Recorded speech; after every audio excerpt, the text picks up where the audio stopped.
È qui con noi Roberto Agirmo, uno dei fondatori del movimento Noi Veneto Indipendente. Tra pochi minuti andrà assieme con il comitato promotore del referendum ad incontrare un rappresentante della regione. Per parlare di cosa? Incontro fondamentale, ci sarà la costituzione del comitato promotore pro referendum. In questo incontro, in questo comitato, le cose saranno fondamentali e saranno sostanzialmente quelle di promuovere a livello territoriale il referendum stesso e dare la propositività e la spinta impulsiva a tutto quello che sarà la comunicazione ai veneti, quindi comunicare a più persone possibili questo referendum, le capacità di questo referendum e cosa potrebbe portare veramente questo referendum.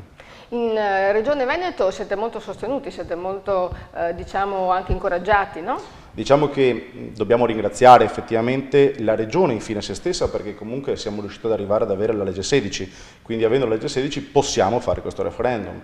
Lo stesso assessore al bilancio Ciambetti ci sta supportando in questa iniziativa, non per niente in questa riunione faremo due cose di base, oltre per l'appunto alla creazione del comitato anche il fatto della creazione di un nuovo conto corrente che ci permetterà di poter dare comunicazioni maggiori a tutti. Ecco, questo sempre se in Regione continuerà ad esserci una coalizione di centrodestra, perché se dovesse vincere una coalizione di centrosinistra probabilmente tutto questo potrebbe naufragare. Questo è matematicamente certo purtroppo.